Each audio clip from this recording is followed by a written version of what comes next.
តៃវ៉ាន់បដិញ្ញាការពីអធិបតេយ្យជាតិនិងពង្រឹងវិស័យការពីជាតិក្រោយការធ្វើសមយុទ្ធយោធាដ៏ធំពីសំណាក់ប្រទេសចិន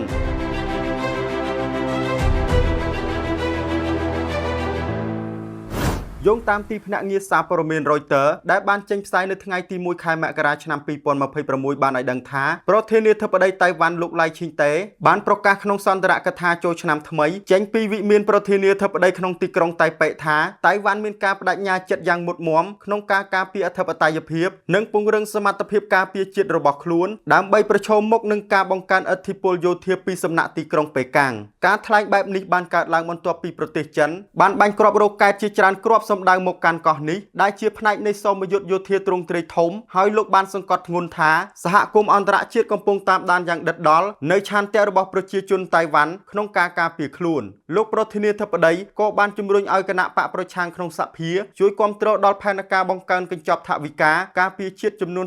$40,000 លានដែលកំពុងជាប់គាំងដើម្បីឆ្លើយតបនឹងការដែលចិនចាត់ទុកតៃវ៉ាន់ជាសត្រូវសម្រាប់វឹកហាត់ក្នុងសមយុទ្ធនាដើមសប្តាហ៍នេះក្នុងសន្ទរកថាដដែលលោកឡៃឈីងតេបានបញ្ជាក់ថាឆ្នាំ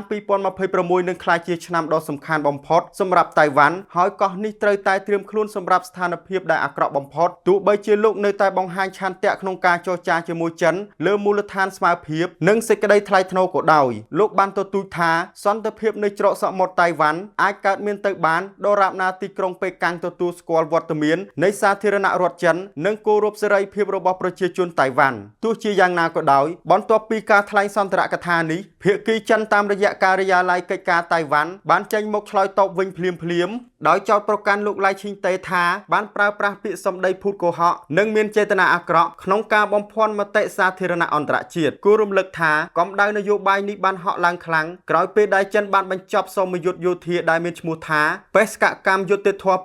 2025កាលពីថ្ងៃពុធកន្លងទៅដែលក្នុងនោះមានការបញ្ជូននាវាចម្បាំងនិងយន្តហោះយោធាយ៉ាងច្រើនសន្ធឹកសន្ធាប់មកក្បែរកោះតៃវ៉ាន់សកម្មភាពនេះបានបង្កឲ្យមានការព្រួយបារម្ភយ៉ាងខ្លាំងពីសំណាក់សម្ព័ន្ធមិត្តលោកខាងលិចរួមមានចក្រភពអង់គ្លេសនិងគណៈកម្មការអឺរ៉ុបខណៈដែលប្រធានាធិបតីចិនលោកស៊ីជីនពីងក៏បានបញ្ជាក់សារជាថ្មីក្នុងសន្ទរកថាចូលឆ្នាំថ្មីរបស់លោកថាការបង្រួបបង្រួមតៃវ៉ាន់មកក្រោមការគ្រប់គ្រងរបស់ចិនគឺជាកិច្ចការដែលមិនអាចមាននរណាមកបញ្ឈប់បានឡើយសមយុទ្ធដ៏ធំនេះបានធ្វើឡើងក្រោយពេលដែលសហរដ្ឋអាមេរិកបានប្រកាសលក់អាវុធតម្លៃ11កណ្ដកសញ្ញា$1,000 លាន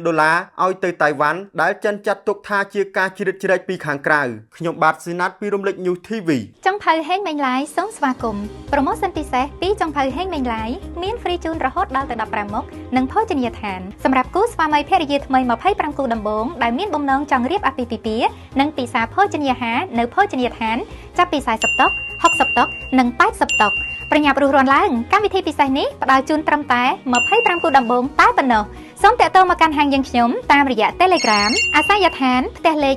96ផ្លូវ 3BT សង្កាត់បឹងទំពុន1ខណ្ឌមានជ័យរាជធានីភ្នំពេញឬតាក់ទងតាមរយៈទំព័រ Facebook Page ផ្លូវការហេងមេងឡាយ